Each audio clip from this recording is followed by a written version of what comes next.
The House Committee on Elections will come to order. The clerk will call the roll. Chair Shaheen. Here. Vice Chair Busey. Representative Isaac. Here. Representative Morales-Shaw. Here. Representative Plesa. Here. Representative Raymond. Here. Representative Swanson. Representative Toth. Here. Representative Terry Wilson. Here. The quorum is present. As a reminder, anyone present wishing to testify before the committee, please register at the kiosk located in the hallways behind the hearing rooms. As always, if you require assistance in registering or testifying, please contact committee staff. To accommodate all who wish to testify, there will be a limit of 2 minutes per witness during public testimony. Members, please remember to check out the publicly available comments. These comments are left by the public on each agenda item in our hearings. Comments are open until the end of our hearing and are posted upon adjournment. Members, we're going to go start hearing bills now and vote later. I think we're all aware that we're going to have a long calendar during in the floor today. So I'm going to attempt to get us all done with our business before the floor, but you are in control of that, is all I'm going to say.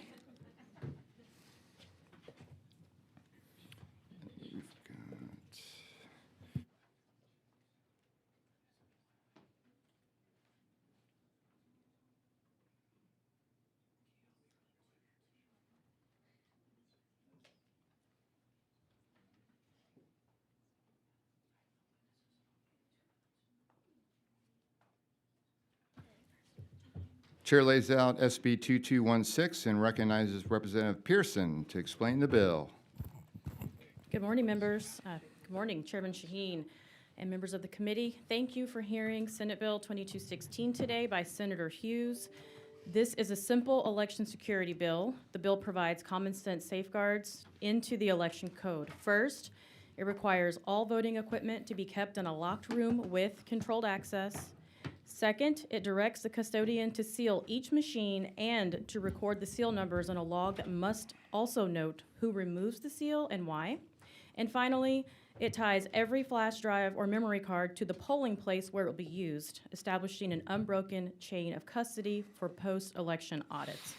Nothing in this bill is groundbreaking or expensive. This bill just adds consistency and transparency. I'm happy to answer any questions, and I reserve my right to close. Thank you, ma'am. Members, any questions? All right, well, we will proceed to public testimony, and we will recognize your right to close. Thank you, ma'am.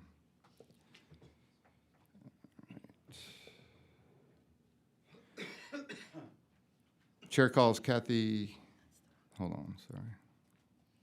Chair calls Debbie Lindstrom, representing Citizens Defending Freedom, and yourself. Okay. Is there anyone else who wishes to testify on, hold on one sec.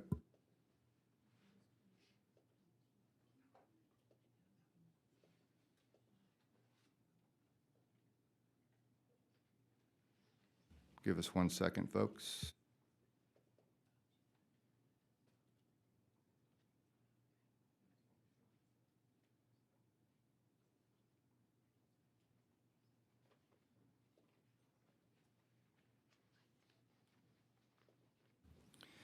Is there anyone else who wishes to testify on for or against SB 2216? If not, the chair recognizes Representative Pearson to close on the bill.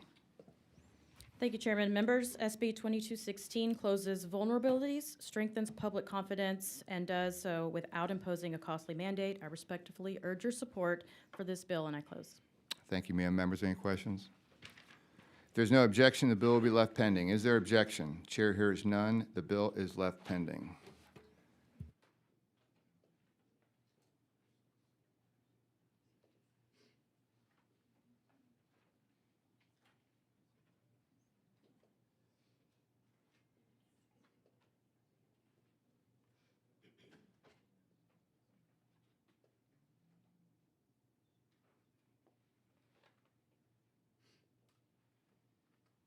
Chair lays out SB 1862 and recognizes Representative Hicklin to explain the bill.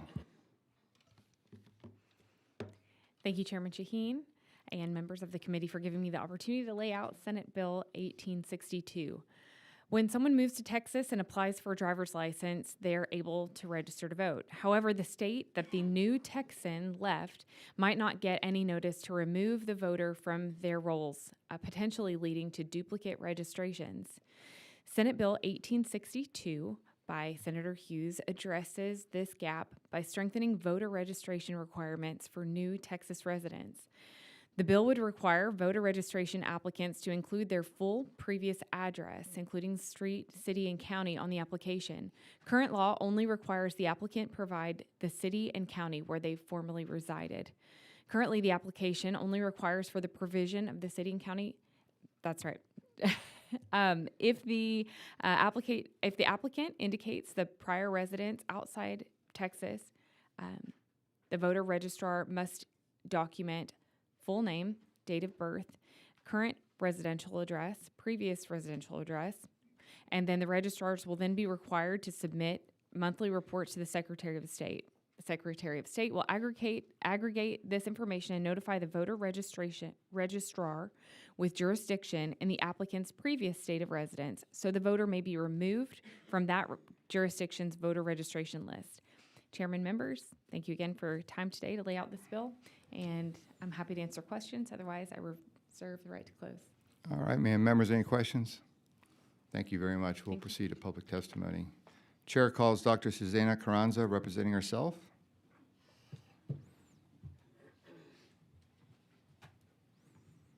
Good morning, ma'am. I show you registered as Dr. Susanna Carranza. You're representing yourself, and you are here to testify against the bill? Yes, that's Okay. correct. Well, welcome. And I'm not against in principle with the principle of keeping the roads clear, but I just find it problematic that we used to have access to Eric, and now we have to keep with this little piecemeal solutions for things. And I don't know, I'm an engineer, and then we know when you kind of try to fix little things at a time instead of having a really nice, well-developed system, it's really problematic. Even though it asks more information, it's going to create burdens, but there's still the risk of finding the wrong people, having cross information, and the frequency of doing this monthly, it's really more bureaucracy. So it's in principle, yes, we don't want people to vote in two places, but this doesn't necessarily prevent that. It just creates a lot of more paperwork instead of having a universal system that, was working. Now we have to keep patching things up. So I'm against that part of it. Please oppose this bill. Thank you. Thank you, ma'am. I think Ms. Plesso agrees with you. Members, any questions? Thank you. We'll continue with public testimony. Chair calls Ed Johnson, representing himself.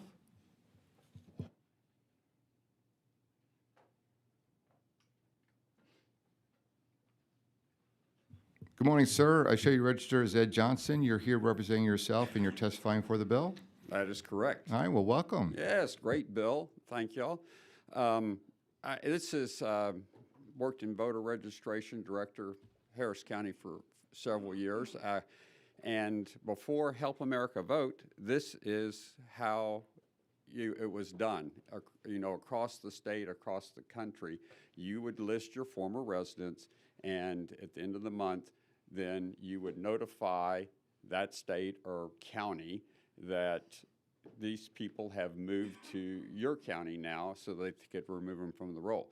Help America Vote went on, the team system came online, and that was kind of removed from the voter registration application because we now had a cross-state check with team, but we don't have a cross-state check.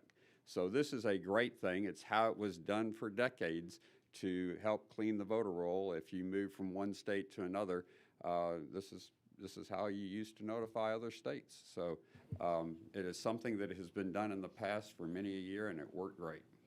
All right. Well, thank you, sir. Members, any questions? Thank you, sir, for being here. Let the record show Ms. Swanson is present. Chair calls Kathy Hagler, representing herself. Good morning, ma'am. I show you registered as Kathy Hagler. You're here representing yourself, and you're testifying for the bill. That's correct, Mr. Chairman. All right, well, thanks for being here. Thank you. This is a great bill, and I just had one quick, simple suggestion to make it a little bit better. On page 2, lines 5 through 7, when it's talking about the identification that you can use to register someone, I feel like we should add the election identification certificate, which is also produced by DPS. And a person has to be vetted and a citizen in order to get one of those. So I think that would be a great addition, just to add the EIC in that section. That's all. All right, thanks for that input. Members, any questions? Kathy, could you just repeat that? I'm sorry? The EIC was the election identification certificate. Yes, ma'am. Thank you, ma'am, very much for being here.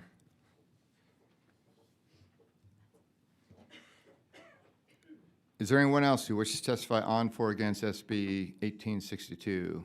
If not, the chair recognizes Representative Hicklin to close on the bill. Thank you, Chair. So coincidentally, this happened to my husband. For his job, we lived in the state of Pennsylvania, and when we moved back to Texas, registered to vote in Texas promptly, of course, he was still on the voter registration for the state of Pennsylvania for years, getting those texts in addition to our Texas texts, and so it was double time for him. But it's an issue. I feel that this bill will provide a solution and be very helpful to our elections, not just here in the state, but also help interstate. So if there are no other questions, I close. Thank you, ma'am. Members, any questions? Ms. Plessa? What year was that your husband moved, and you and your husband moved from Pennsylvania? 2019. is when we 2019. moved back to So Texas. was Texas out of Eric at that time? I'm sorry, I don't know. Oh, okay. Thank Thanks. you. Thanks. Members, any other questions about Eric or any other topics?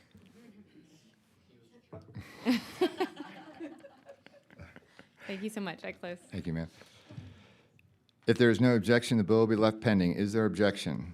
The chair hears none. The bill is left pending. Chair lays out HB 3691 and recognizes Representative Ward Johnson to explain the bill.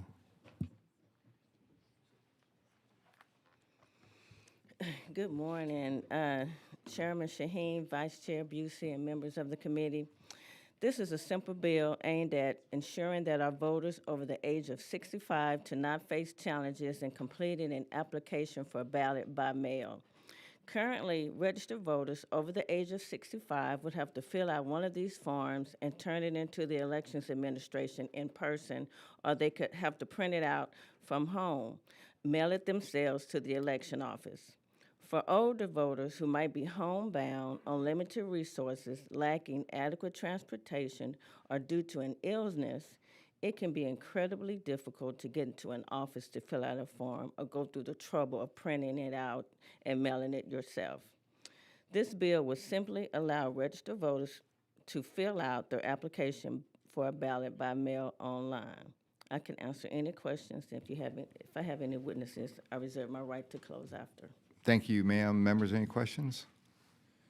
We'll go to public testimony. We know you have reserved your right to close. Chair calls Ed Johnson, representing Harris County Ballot Security, and himself.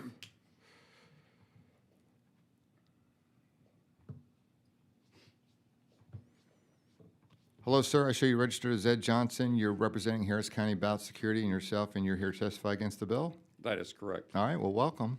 Yes, thank you. So I'm all for trying to help seniors and people get get applications or get a ballot by mail.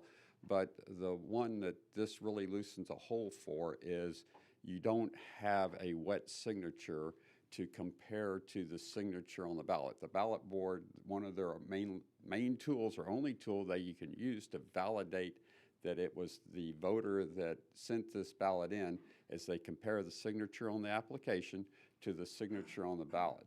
This bill allows you to do an electronic signature, which is not the voter's real signature, and this would cause problems. Probably end up rejecting a lot of vote by mail ballots because the signatures would not match.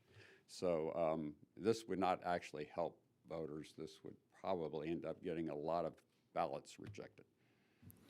Thank you, sir. Members, any questions? Thank you, sir, for being here. Thank you. Chair calls Dr. Susanna Carranza, representing herself.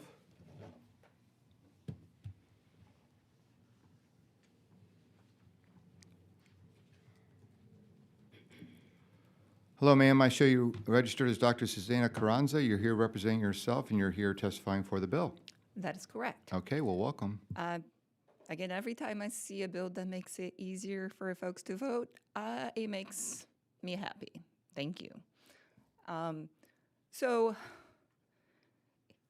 the voter is already eligible by age, so why make them jump through a whole lot of hoops? So there is no penalty, no problem with doing that. And the concern from the previous witness isn't found, because if we're going to establish an electronic system, that is not going to be one of the signatures that it will be compared against.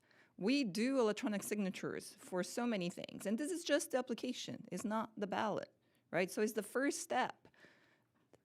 I don't see the difficulty with that. So it's a great bill.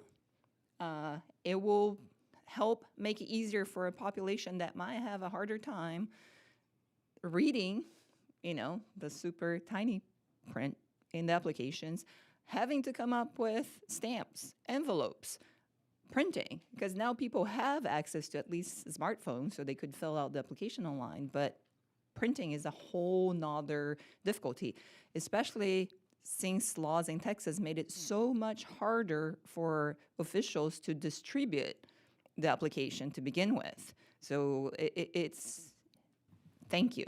I really like that today we see a couple of bills that are good. Vote for this bill and put on calendars right away. Thank you, ma'am. Chair recognizes Chair Busey is present and recognizes Chair Busey. Thank you, Mr. Chairman. Just to be clear, we're talking about an application here, right? We're just talking about a digital system to request the ballot. Exactly. It's just the application. This isn't some technological breakthrough for voting digitally. Nope. It's Okay, I think there just the seems to be application. confusion about the risks that we could be opening up by being able to go online and request a form digitally, which we've seen all across this Capitol people want to do when it comes to other issues. I don't know why we wouldn't want to do it to make it easier for seniors to be able to participate. Thank you for being here. I mean, we close our houses electronically. I closed my house from Portugal, on my house in Portugal. I closed my house in the U.S. when I was on vacation in Portugal, and that was like 20 years ago. I think being against this bill is not about some false sense of security. It's about making it harder for seniors to vote, and we have an opportunity to make it easier. Thank you. Thank you. Members, any other questions? Thank you, ma'am, for being here. Chair calls Kathy Hagler, representing herself.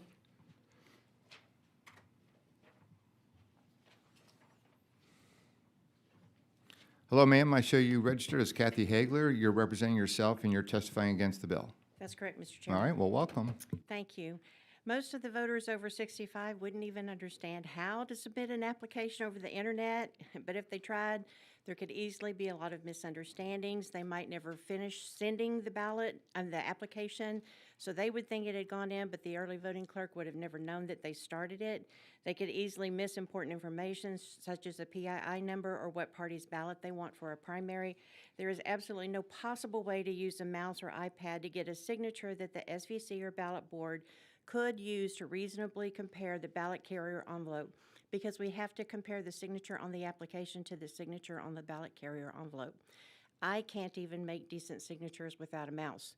If I wanted to commit election fraud and this bill was the law, I would get a list of every registered voter over 65 in my county who votes in the other party's primary and request a ballot by mail for them using a mouse signature, because the signatures would never match. Who would be able to prove it wasn't the voter? We also can't allow a JPG or PDF of someone's signature to be used, because if anyone got a hold of someone's electronic signature, then there's a lot of different ways that they could fraud that voter. The new proposed bill does not include an election identification certificate or the license to carry, which are currently 2 of the 7 acceptable forms of ID. And I don't know if that was the author's intent to remove them for voters who are applying over 65. And there's nothing in the bill to explain how a witness or assistant would sign the application, and surely many of the over 65 people would need to be assisted in this process. The bill completely ignores Election Code 84.007B1, which requires a hard copy of the application to be received no later than the fourth day after an electronic transmission. And then for your entertainment, on the back of your page, I provided a JPG of my signature and a couple of attempts to electronically sign with the mouse and another one to sign with the touchscreen. And you'll quickly understand the concern that SVCs and EVBBs would be unable to determine a matching signature and how easy it would be to cheat. Thank you very much, ma'am. Members, any questions? Yes. Oh, Mr. Busey, sorry. I would approve all these. You did a great job signing your name. Would it be illegal for you to go do what you said, go sign up everyone that supports the Absolutely, opponent? but you Okay, couldn't so we prove already who have did it. laws to protect against that, don't we? Not really, because you We wouldn't know don't. who did it. I could go to the library couldn't and figure it apply out. for everybody, and no one would ever know who did it. So we'll just have rampant law breaking, is what you're saying? You'd be breaking the law, absolutely. Yeah, so we But that's what do we're have, trying to we do have protection against that type of fraud, don't we? Yes, sir, if everybody obeys the law. Members, any other questions? Thank you, ma'am, very much for being here. Is there anyone else who wishes to testify on, for, or against House Bill 3691? If not, the chair recognizes Ms. Ward Johnson to close on the bill. Thank you so much. Again, this bill is for registered voters over the age of 65 to be able to complete the application for a ballot by mail online that will be mailed to their homes that's registered on their driver's license. If there's no other questions, You close. I close and ask for a favorable consideration. Thank you. Good job, ma'am. Members, any questions? If there's no objection, the bill will be left pending. Is there objection? Chair hears none. The bill is left pending. Chair lays out House Bill 3097 and recognizes Chair Anchia to explain the bill. Good morning. Good morning. Chairman Shaheen, Vice Chair Busey. Oh, I apologize, Representative Anchia. The chair offers a committee substitute that you can lay out. Thank you, sir. Thank you for laying out the committee substitute. Mr. Chairman, members of the committee, thanks for being here early this morning. This is a relatively simple and straightforward bill. It simply helps cities align municipal elections with November elections by moving the date of the election by the city to this year, later this year. The problem that we have in Dallas is low voter turnout. And when you move elections from May to November, it increases turnout. Right? It's that simple. In fact, it just about doubles turnout. Now, is that enough? No. In Dallas, we're at about 9%. Only about 6% of registered voters participated, according to Rice University. But the simple strategy will about double voter turnout, if not more, in the city of Dallas. This is not my idea. This is the city of Dallas voters' idea. 2/3 of them, 67%, voted on a proposition asking to move elections from May to November. And get this, of odd-numbered years, not even-numbered years. They want to maintain the bipartisan nature or the nonpartisan nature of Dallas elections, but they want to increase turnout. So the request that was made by the voters in Proposition D was to move the election from May to November of odd-numbered years, and it passed by 67%.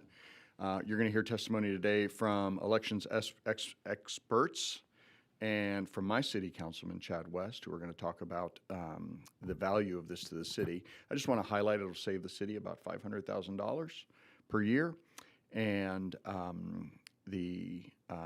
there's quite a bit of support in the city of Dallas for this, including, and I'll turn your attention to some of the handouts that have been distributed by the chair of the Charter Review Commission, our former colleague, Richard, Alan Vaught. Alan served as the chair of this commission.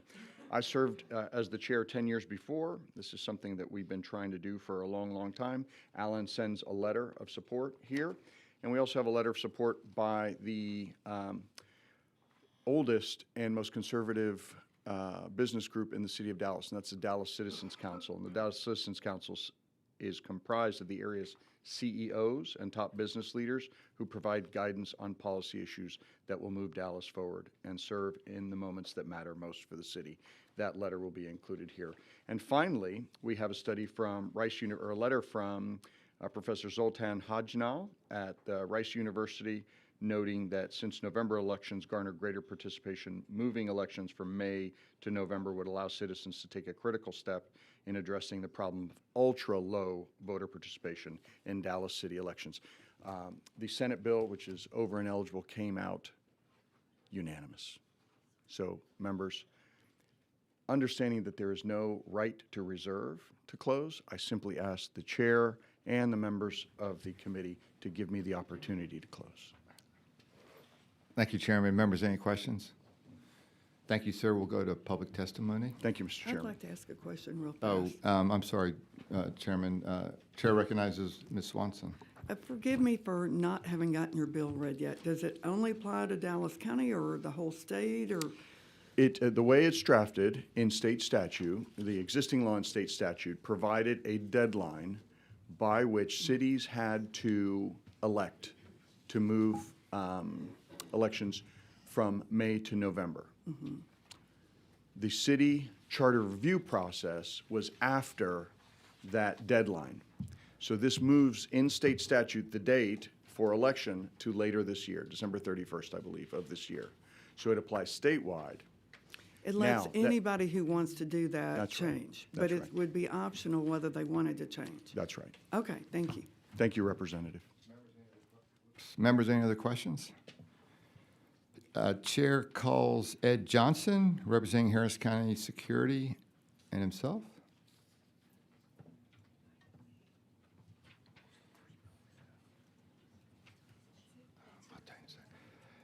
Hello, sir. I show you registered as Ed Johnson, and you are here representing Harris County Ballot Security and yourself, and you're testifying for the bill. That is correct. All right, well, you may proceed. I will tell you, Representative, this is quite a session. I think every bill I've come before you, we've been agreeing with so far. No, this is a great bill. Statistics, huh? Statistics in Harris County show about a 3 or 4% turnout in the May election for entities there. When they move to November, the average is about a 33% turnout. It's a huge difference in the voter turnout. And that's the goal, is to try to get the people vote in elections. It makes it a lot easier. City of Houston does all their elections in the odd year November, and this is a big cost saver to them because usually y'all have constitutional amendments that are done in the odd years, so they would be splitting the cost of these elections with the state proportionately. So it actually saves them money from running it in May where they have to pay for the whole thing themselves. This is a great bill. The section of the code that y'all are amending to put the dates forward was set up for a bill y'all heard earlier about even year May elections. This was the ability for cities to move out of those even year May elections to November where there would not be a conflict with the primary. So it helps elections tremendously, helps the voters, and saves money. Thank you, sir. Members, any questions?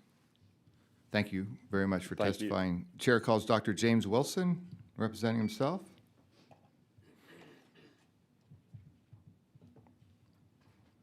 Welcome, sir. I show you registered as Dr. James Wilson, and you are here testifying on behalf of yourself, and you're for the bill. That's right. Thank you All right, for well, welcome. having me this morning. I'm pleased to be here. I would just make a couple of points that I think are important to underline the utility of this legislation. One is that increased voter turnout really enhances democratic legitimacy. That is, when our elected officials are chosen by a larger segment of the electorate, it increases public confidence that they will, in fact, reflect the will of the people. And bolstering democratic legitimacy at a time when a lot of people question our political institutions is really valuable. And even if this is not a panacea, it's not going to increase voter turnout to 90% in municipal elections. We might wish that were the case, but if we go from 7, 8, 9% to 12, 15, 18%, that's a significant increase, and it's worthwhile. I would also stress that first of all, we're talking here about nonpartisan elections in Dallas municipality. But even beyond that, there's no reason to expect that this change would have necessarily any kind of partisan or ideological implications one way or the other. This is largely due to the shifting nature of party coalitions that we've seen in this state as well as nationally. If you had asked me 15 years ago, would a measure to bolster voter turnout help one party or the other, I might have said, yeah, probably on balance that might help more Democratic or more liberal candidates. I wouldn't say that today. I would say that because of the changing nature of party coalitions, higher turnout elections are just as likely to help conservative or Republican candidates as they are liberal or Democratic candidates. So this is not a partisan measure. And I think that people across the partisan and ideological spectrum could get behind this effort to enhance Democratic legitimacy, to respond to the will of the voters of Dallas County, of the city of Dallas, who have suggested that they would like to see this change take place, and to increase a norm of participation. The last thing I would say is that there's a lot of work in the political science literature that talks about voter fatigue, about the idea that when people are called repeatedly to show up over and over again to vote in different contexts, it decreases turnout. Consolidating elections, having fewer times when voters are called to go to the polls, decreases those concerns about voter fatigue. Thank and you. will contribute to a more participatory Thank culture. you, sir. Thank Members, any questions? Dr. Wilson, what do you do for a living? I'm a political science professor, and I think Do you recognize any of your students? I former indeed students? do. I was All going right. to say, I think that someone here could vouch for my credentials in that She's been regard. saying very nice things about you while you've Well, been well, on. I appreciate that. She was an outstanding student in classes that she took with me. So, Well, she does wonderful work here. Very Thank you, good. sir. Thank you for what you All do. Chair calls Chad West with the City of Dallas. Hello, Councilman. I show you registered as Chad West. You are representing the City of Dallas, and you're for the bill. Yes, sir, I am. All right, Thank well, you. welcome. Thanks for being here. Thanks for having us today, and the other speakers before me have done such a great job. I will try to save you time, and I'll paraphrase my comments. I want to first thank my representative, Representative Anchia, for his outstanding hard work on this bill. And I want to thank you for taking it up today.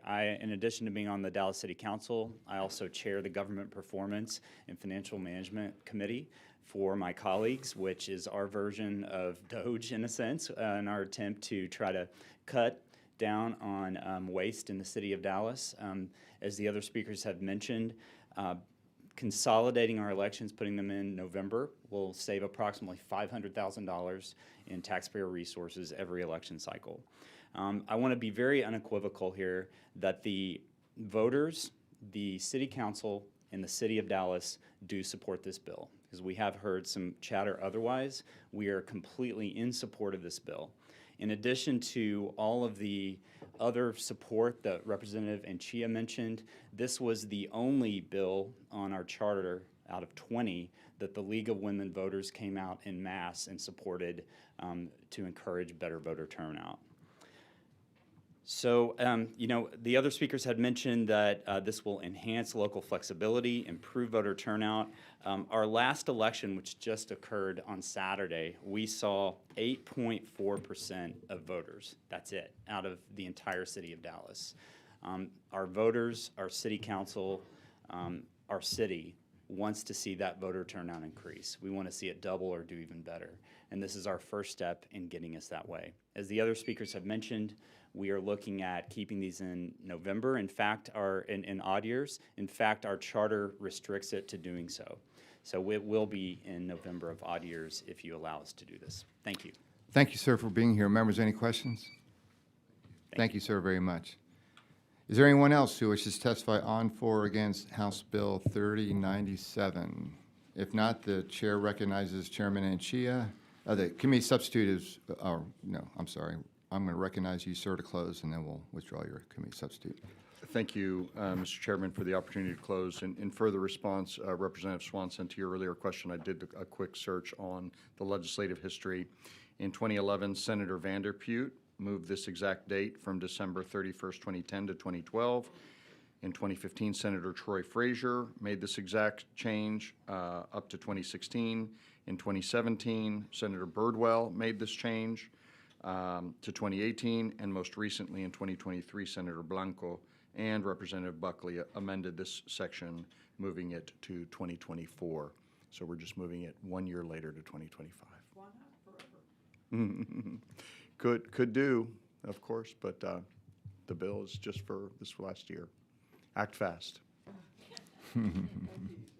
Thank you. Appreciate you, members. Thank you, sir, very much. The committee substitute is withdrawn. If there's no objection, the bill will be left pending. Is there objection? The chair hears none. The bill is left pending.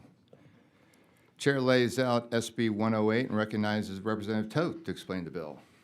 Thank you, Chairman. Members, Chapter 32 of the Election Code provides for the appointment of a presiding election judge and alternate presiding judge for each election precinct. In past elections, some counties allowed the presiding judge to assign his or her alternate to the parking lot, restricting the alternate judge's ability to observe actions taken to sign in voters and precluding the alternate judge from overseeing the distribution of scanning of ballots.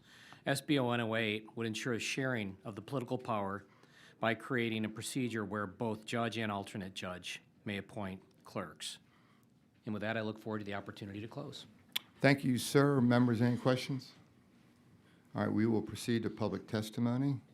Chair calls Ed Johnson, representing Harris County Ballot Security, and himself.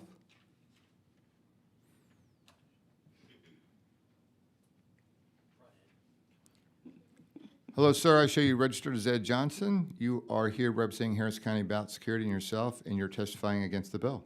That is correct. All right, well, welcome. There are a lot of good things in this bill, and on the surface, it looks good to try to be fair and have equal members of all parties there. But logistically, running elections, I don't think that this would work very well. A lot of y'all have done election work. You know election judges. I will tell you, every election judge, my wife and daughter being one of them, have a team of people on election day that they recruit, and they work just about every election to come in, and they know exactly what their skills are and what their abilities are. You're appointing this judge to run a successful election in this polling location, and what this bill would do is tell them, well, you get to make sure this is successful, but you don't get to pick the people working for you. And I can see problems with that. These judges count on their workers that know how to do this to show up.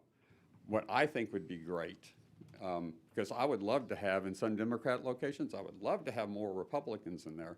I think it would be great in this bill if you had it to where the alternate judge could pick a clerk. That way, the alternate is not alone at a polling location they may not feel comfortable at. They would at least have another ally. We have a lot of he said, she said moments in elections. This gives the alternate the ability to have another set of eyes that could verify the story one way or another if they're making them stay in the parking lot or wherever. I would love to see the bill changed to just appoint a clerk. You know, where the alternate could appoint a clerk. The current process is very cumbersome in there. Right now, you have to go 25 days before the election. The party has to write the judge a letter sending them 2 names to pick from. In Harris County. Thank you, sir. Okay, I'm sorry. Members, any questions? Yeah. Ms. Swanson.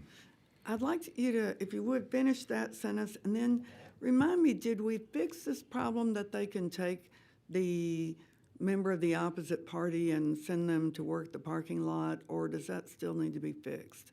No, that still needs to be fixed. This bill doesn't directly address that I saw. And what I was saying is how it is in current code is you have to write 25 days before the election, which this bill is moving that to 30 days before the election. 25 days before the election, you have to write the judge a letter, and you have to send the judge 2 names of clerks to pick from, and then the judge is required to pick from them. In Harris County, I will tell you about half the election judges are not even appointed 25 days before the election. So it makes this task impossible to do, where you can write them a letter because you don't even know who it is. So that's why I like the intent of the bill, but I'd like to see it modified where the alternate could just pick 1, which is kind of current code, and take this letter writing process out of there. Okay, thank you. Members, any other questions? Thank you, sir, very much for being here. Chair calls Kathy Hagler, representing herself.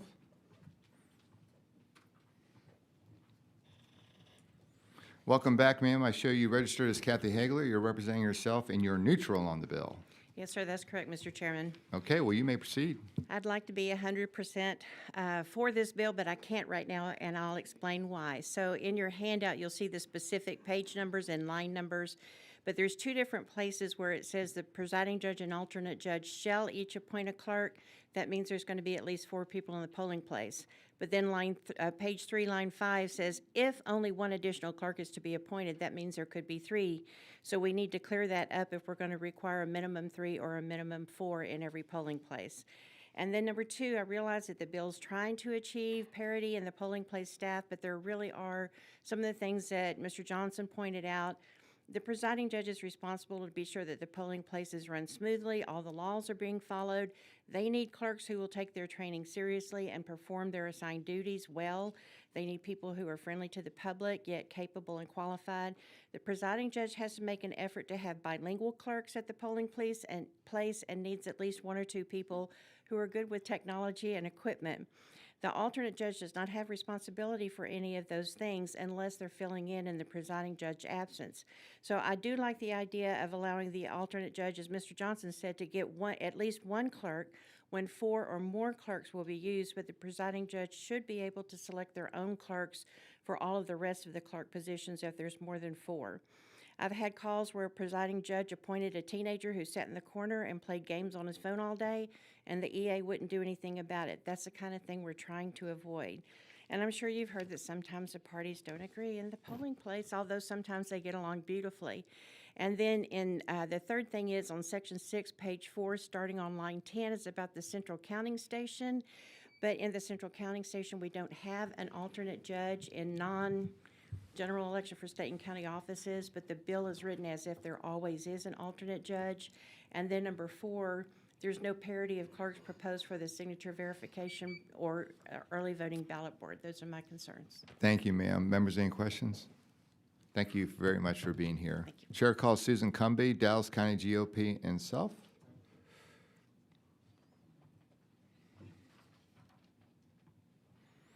Welcome, ma'am. I show you registered as Susan Cumby. You are representing the Dallas County GOP and yourself, and you're here testifying for the bill? Yes, sir. All right, well, welcome. You may proceed. I have a different perspective than some of them, but in Dallas County, we have a very heated election environment.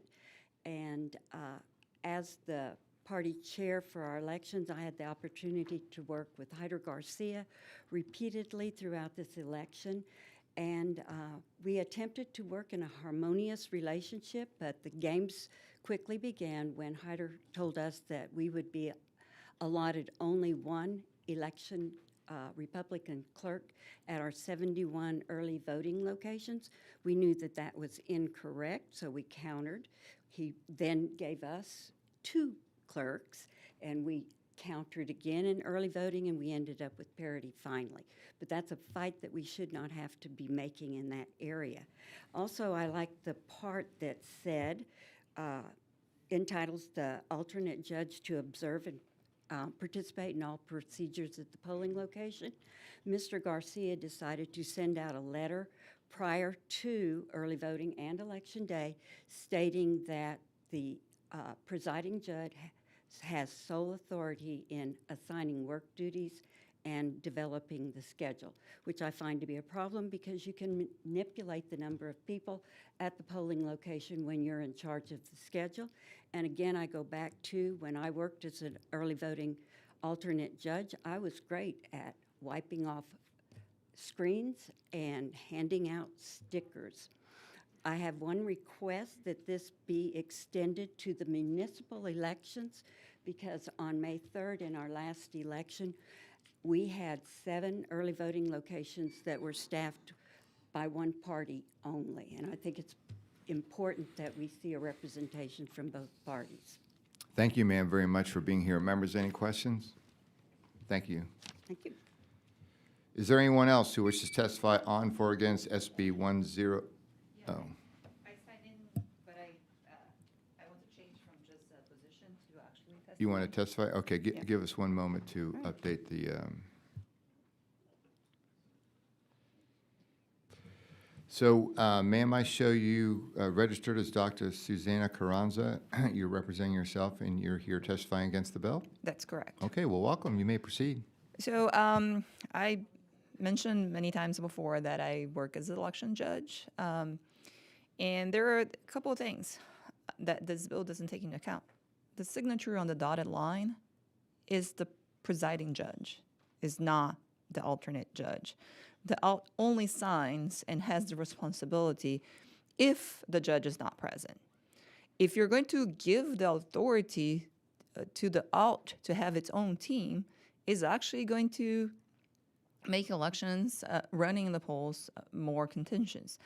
I don't know if the intent is also to apply this to primaries, but when you're running joint primaries, and I hope not, because when you run joint primaries, you already have two full sets of judges and alt, so there's already 4 people there. Imagine if each one of them gets to appoint clerks. Have you ever heard the term too many cooks in the kitchen? Well, you really don't want that in a polling place. So please, this is like, maybe there is good intentions, but this would be a nightmare on actually running all the elections. We want teams that work together. You don't want like different teams that align with the judge or the alt, because that would just cause friction, and that will make elections less safe. So please oppose this bill. Thank you, ma'am. Members, any questions? Thank you, ma'am, for coming up. Is there anyone else who wishes to testify on, for, or against SB 108? If not, the chair recognizes Representative Todt to close on the bill. I close. Thank you, sir. If there's no objection, the bill will be left pending. Is there objection? The chair hears none. The bill is left pending.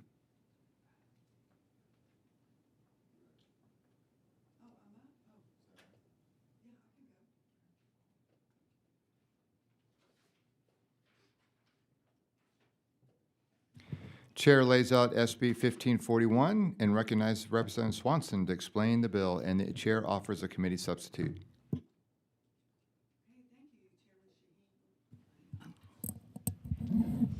Thank you, Chairman Shaheen and members.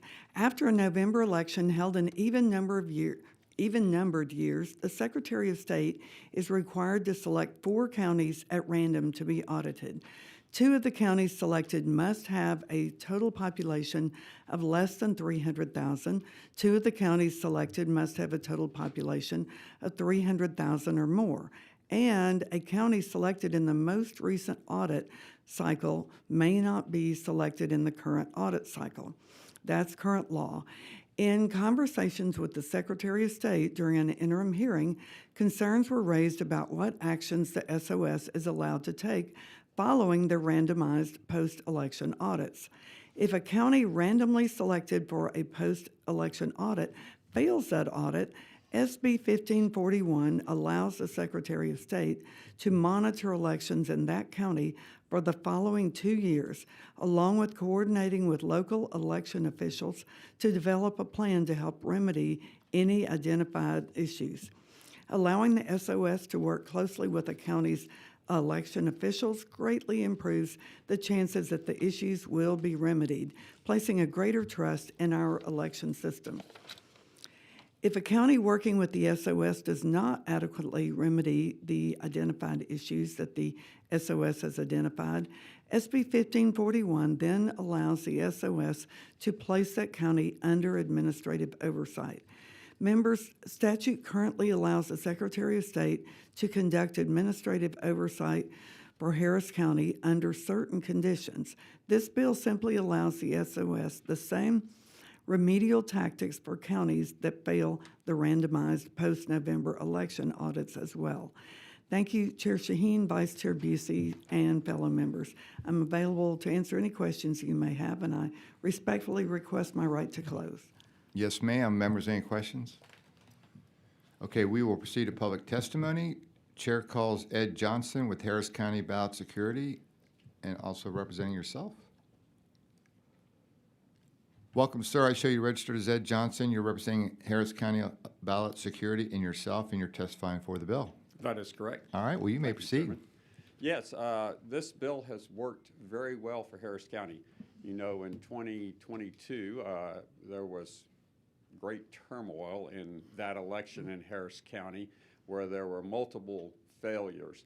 And they did an audit, Secretary of State did an audit and found the problems and then put Harris County over supervision and worked with them. And I will tell you, Tanisha Hudsmith, in this process, has made a great election department in Harris County and has turned that whole thing around.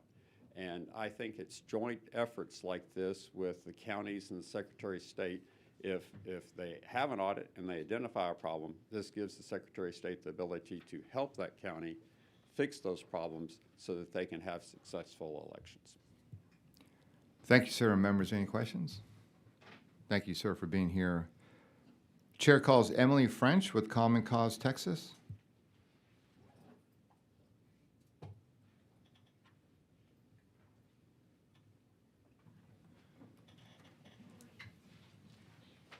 Good morning, ma'am. I show you registered as Emily French. You're here with Common Cause, Texas, and you're testifying against the bill? Yes, sir. Okay, well, welcome. You may proceed. Thank you so much. I'm here to testify against SB 1541. First, I believe the part of the bill that allows the Secretary of State to take over Harris County is absurd on its face. The author's bill analysis does not even attempt to give a rationale for adding Harris County alongside counties that have been through the Secretary of State's audit process.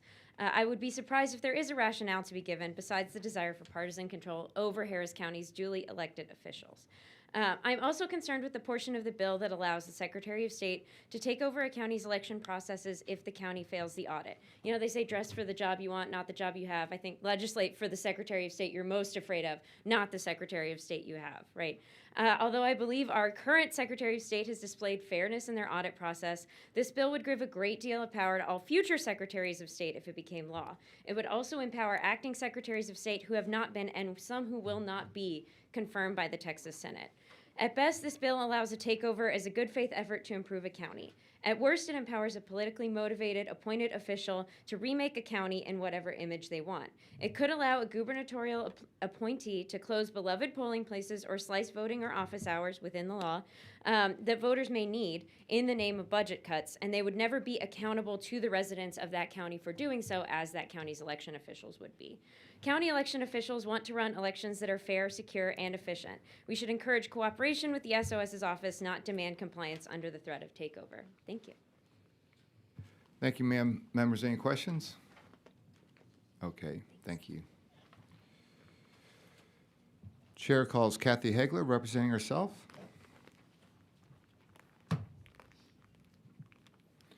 Hello, ma'am. I show you registered as Kathy Hegler. You're here representing yourself, and you're testifying for the bill. That's correct, Mr. Chairman. Okay, well, you may proceed. This is a really great bill, and again, I only have one simple little suggestion to make it better.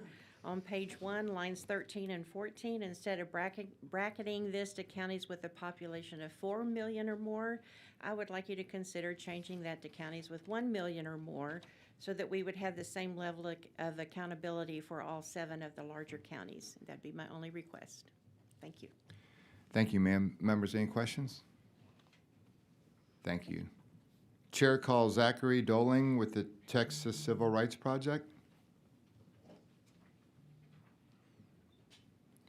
Hello, Zachary. I show you registered as Zachary Doling. You are representing the Texas Civil Rights Project, and you're testifying against the bill?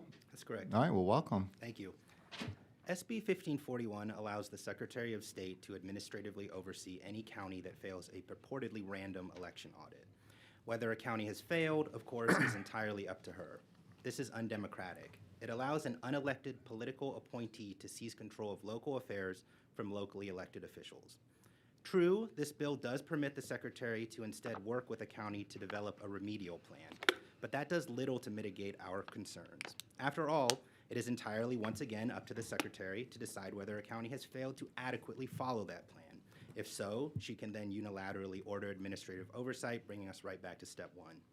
The Election Code already gives the Secretary the power to take legal action to protect citizens' voting rights.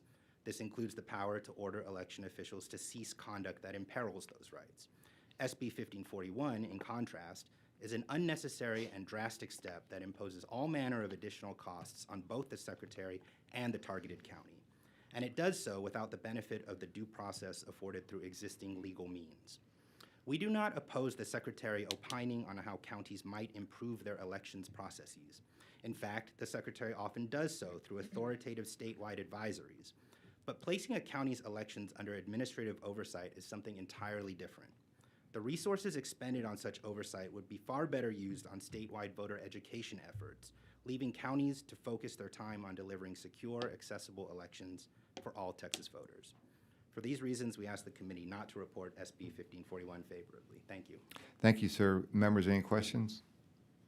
Thank you very much for being here. Thank you.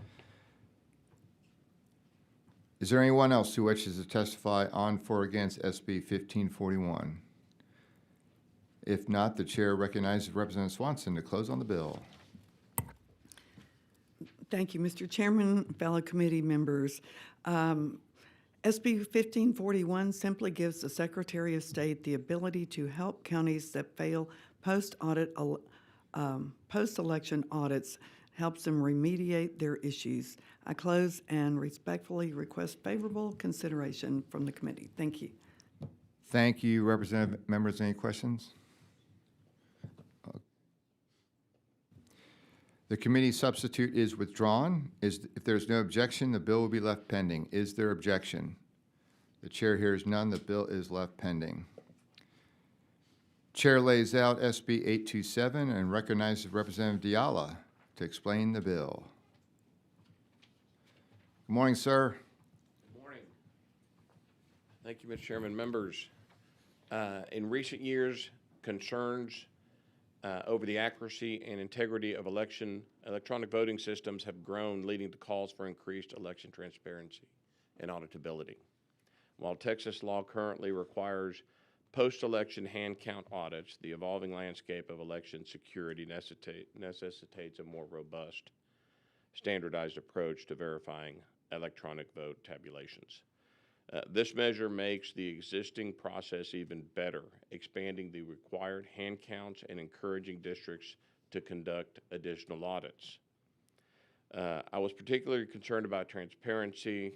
The SB author was, and this bill addresses that through requiring that results be posted online for the public to access and clarifying the audit watcher process. Thank you, Mr. Chairman, members, for the opportunity to lay this out. I reserve my right to close and happy to answer any questions. Members, any questions? All right. Thank you, sir. We'll go to public testimony. Chair calls Ed Johnson with Harris County Ballot Security and yourself. Hello, sir. I show you registered as Ed Johnson with Harris County Ballot Security and yourself, and you're here testifying for the bill. Yes, I am. All right. Well, you may proceed. Great bill. Thank y'all for hearing it.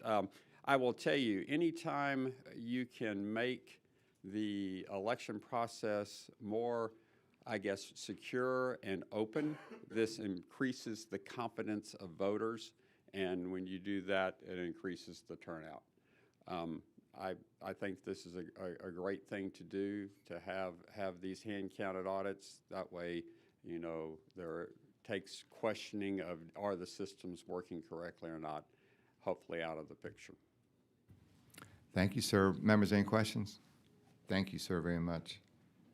Chair calls Debbie Lindstrom, representing Citizens Defending Freedom and yourself.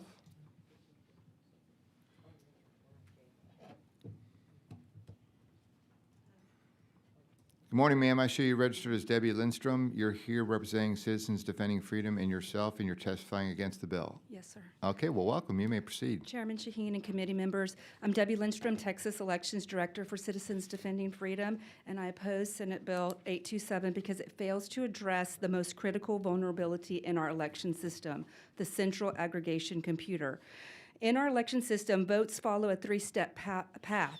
First, the voters mark the ballots. Second, scanners at polling locations count these ballots. And third, these counts transfer to a central computer that tabulates everything. This central computer is the aggregation computer.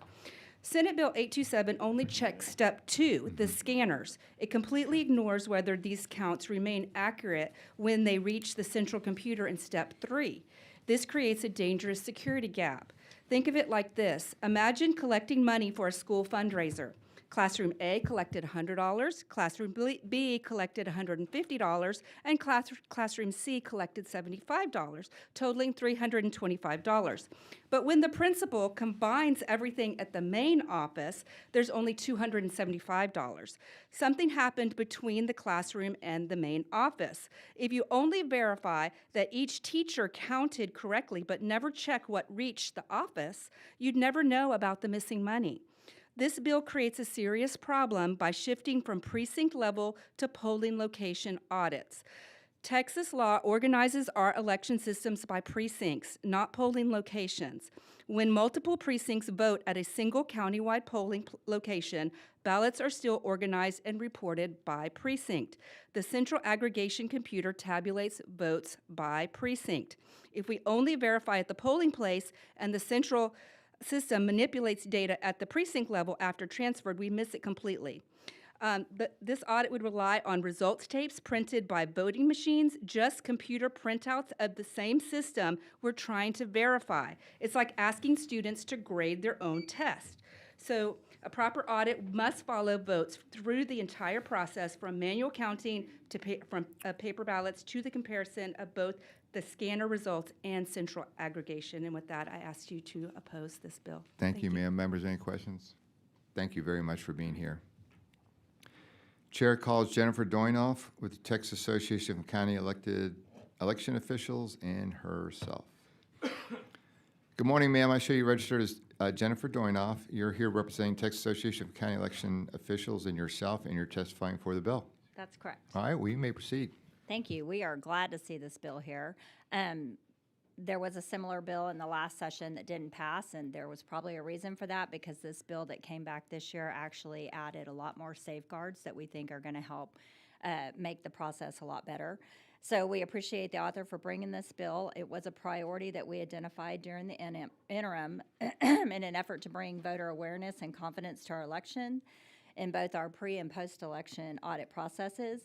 I was going to go through and tell you all the great things that this bill does, but I think you can read the bill yourself and see all of those things. But some notable changes that I think enhance the bill are the fact that the ballot board is going to appoint people to do this. This is something that we're already doing in some counties. So we do think that that improves voter confidence and also will help with the security of that audit. In response to some of the comments you just heard, our tabulation systems already can produce those reports by location, so that's not going to be a problem. And the process already goes from voting the ballot to the tabulation, so that everything encompasses in this bill. And then additionally, hash validation is required on all of those components. So we think this is a great bill. We think it enhances the process, and we look forward to hopefully passage. Thank you, ma'am. Members, any questions? Thank you very much for being Thank you. here. Chair calls Madeline Vorsick with the DCRP and herself. Good morning, ma'am. I show you registered as Madeline Vorsick. You are here representing DCRP and yourself, and you're testifying for the bill? Yes, I am. All I'm right, here well. today to speak in support of 827. I've worked many elections as an alternate or presiding judge in Dallas County elections. After the 2024 presidential election, I also served as a candidate representative observing much of the Section 127.201 partial manual count. In that count, the Secretary of State had selected 3 races and 8 precincts to be manually counted for in-person early voting and voting by mail.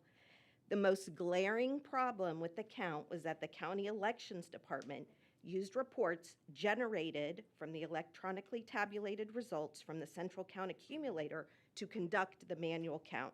They ran computer batch reports to identify how many votes each of the selected precincts had for the early voting vote centers and mail ballot batches. Using reports generated from the very equipment being checked to conduct the manual count renders that manual count meaningless, especially as a check on that equipment. While this bill does not explicitly prohibit information from the machines being tested to be used for the counts, it would be a great improvement for early voting by requiring a manual count of the full early voting vote centers. Of the 8 precincts selected by the county, or for the county, one of the precincts had no voters and none of the precincts included the third race that had been selected, so the scope of the count was significantly reduced. This bill would improve that by requiring that all races for the sample selected be counted. When the count was complete, we asked for a copy of the report being sent to the Secretary of State. We were told that we would have to complete a public information request to see the report. This bill would require the reports to be posted on the county website in a timely manner. As an election worker, I fielded many questions from voters about electronic equipment, including the tabulators and how they scan ballots and record votes.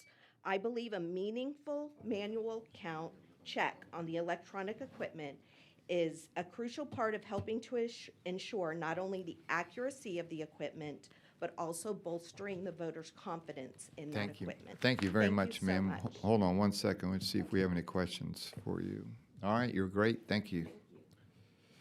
Is there anyone else who wishes to testify on, for, or against SB 827? If not, the chair recognizes Representative Diala to close on the bill.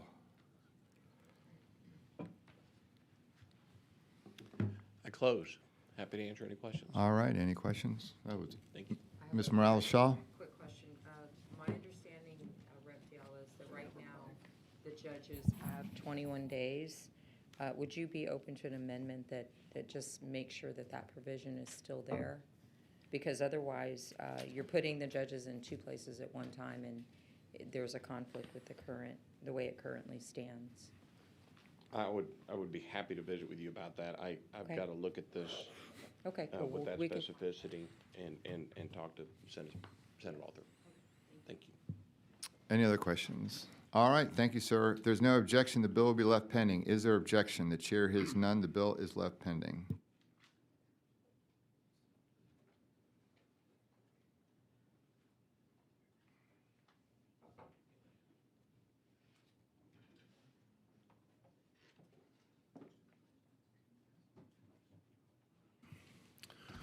The chair lays out Senate Bill 2166 and recognizes Representative Shaheen to explain the bill. Thank you, Chair Busey and members. SB 2166 harmonizes the pre-election testing requirements that are in the Texas Election Code to ensure that all election equipment is tested properly, thoroughly, and consistently across Texas.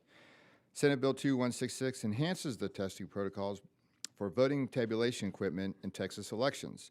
Current law mandates logic and accuracy testing, but this bill strengthened those requirements by refining the procedures for public testing, standardizing testing timelines, and implementing additional verification members, including hash validation of voting system software. The bill also adds a requirement to test the electronic poll books. These provisions help prevent unauthorized modifications to voting systems and reinforce the transparency and security of the election process.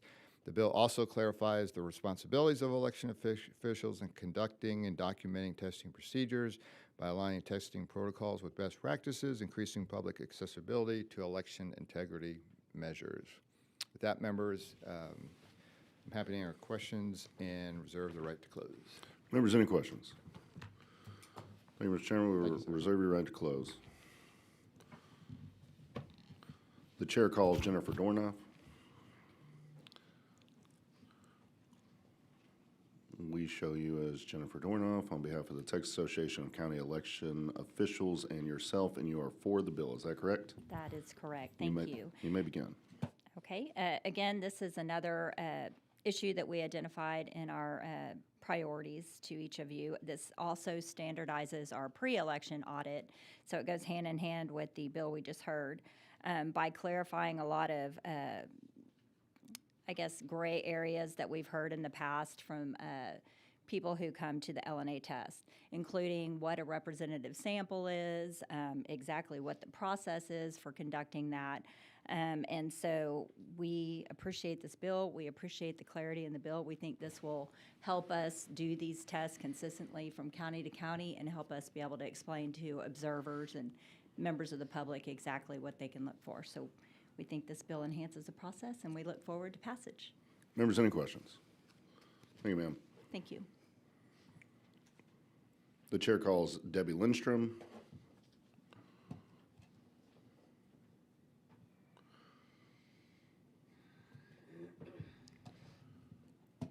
we show you as Debbie Lindstrom on behalf of Citizens Defending Freedom and yourself, and you are neutral on the bill. Is that correct? Yes, sir. You may begin. Okay, I'm Debbie Lindstrom, Texas Elections Director for Citizens Defending Freedom. And while I appreciate Senator Parker's efforts to strengthen our election testing procedures, I must speak frankly about the serious security vulnerabilities I've observed in Collin County's election systems that remain unaddressed in other Texas counties. Since 2022, I've witnessed what can only be described as security theater masquerading as meaningful testing. We've discovered machines using identical passwords since 2020, a fundamental security failure. To their credit, after our feedback, Collin County officials have begun implementing password changes for each election, but this may not be happening in other counties. More alarming was our discovery that officials consistently presented the same demonstration machines for public testing. Units never actually deployed in elections. When we finally forced random machine selection, the very first randomly selected DS200 tabulator predictably failed hash validation. Officials then admitted hardware diagnostics had introduced 3 unauthorized files, including an unexplained zip file that could potentially contain malicious code. Their solution: reset just 18 of the more than 200 machines before deployment, leaving the vast majority potentially compromised. Let me be clear, the current testing procedures are woefully inadequate. They fail to implement even basic cybersecurity practices, let alone robust protection of our election system's demand. What we've witnessed is ceremonial demonstration, not security validation. While SB 2166 takes some positive steps, it falls far short of what's needed. True security would require comprehensive penetration testing by cybersecurity experts, testing for false positives in validation processes, full system inspection for unauthorized files, modern security protocols like unique credentials, and zero trust architecture. I'll provide the committee with a detailed documentation, which you already have in your hand. Great. Thank you, ma'am. Members, any questions? Yes, Representative. Thank you, Chairman. Ma'am, is it necessary to prove intent, or is it just enough to show that we've got a problem? We have a problem. Thank you. Members, any other questions? Thank you, ma'am. Thank you. The chair calls Kathy Hagler. You are Kathy Hagler. You are here on behalf of yourself, and you are for the bill. Is that correct? That's correct, Mr. Chairman. You may begin. Thank you. This is a great bill, but I have 3 points that I'd like you to consider. The first is on page 1, lines 10 through 15, where it lays out the testing for the central counting station and the tabulation equipment used at the polling places, but there is no mention of the testing equipment that would be used at regional substations that some of our larger counties have. And I think it's critical that we test all of the central counting, or all of the counting station tabulation equipment, and we should include those regional substations there. Number 2, my second point, page 5, lines 25 through 27, and then on to page 6. There are details there for the hash validation test, but there's no mention of any public notice or the ability of poll watchers to witness the hash test. And I'd like for that to be defined, whether it is or is not available to the public, and whether poll watchers would be allowed there. And then, and of course, you'd have to do notice if poll watchers were coming.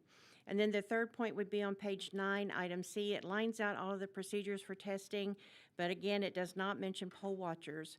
And I say that because I'd like to see every place in the law that says poll watchers are allowed in or they're not allowed in. It needs to be in writing, because if it's not in the law, they don't want to let them in. That's all I've got. Thank you. Members, any questions? Thank you, ma'am. Does anybody wish to have a resource witness? All right, hearing none. Is there anyone else who wishes to testify on, for, or against Senate Bill 2166? Hearing none. Chair recognizes Representative Shaheen to close on the bill. Thank you, Mr. Chairman. I close. Members, any questions? Thank you, sir. If there is no objection, the bill will be left pending. Is there objection? The chair hears none, and the bill is left pending.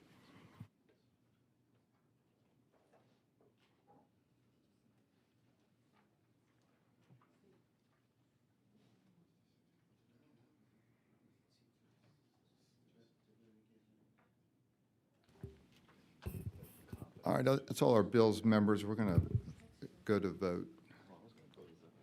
Oh, I thought you were talking to me. Chair lays out House Bill 5256 by Swanson as pending business. Members, this is the bill we heard previously relating to the number of polling places in certain counties. Chair offers a committee substitute that prohibits a state representative district from having more than 3 more polling locations than any other state representative district in counties over 1.3 million. Is there objection to the adoption of the committee substitute? Chair hears none. The substitute is adopted. Chair moves that House Bill 5256 as substituted be reported favorably to the full House with a recommendation that it does pass to be printed. The clerk will call the roll. Chair Shaheen? Aye. Vice Chair Busey? No. Representative Isaac? Representative Morales Shaw? Representative Plesa? Representative Raymond? Representative Swanson? Representative Toth? Representative Terry Wilson? There being 5 ayes, 2 nays, 2 absent, and 2 absent, the motion prevails. Chair lays out House Bill 4288 by Plessa as pending business. Members, this is the bill we heard previously relating to the administration of elections, including public inspection of certain election records. Chair offers a committee substitute that removes the definition of force majeure from Section 2 of the original bill. Is there objection to the adoption of the committee substitute? Chair hears none. The substitute is adopted. Chair moves that House Bill 4288 as substituted be reported favorably to the full House with a recommendation that it does pass and be printed. The clerk will call the roll. Chair Shaheen? Aye. Vice Chair Busey? Yes. Representative Isaac? Representative Morales Shaw? Representative Plesa? Representative Raymond? Representative Swanson? Representative Toth? Representative Terry Wilson?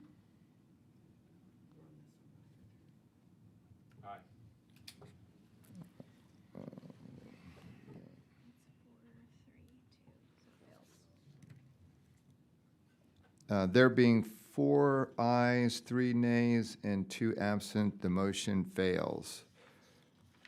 Chair lays out House Bill 5362 by Diala as pending business. Members, this is the bill we heard previously relating to the basis for a third-party challenger to a voter's registration.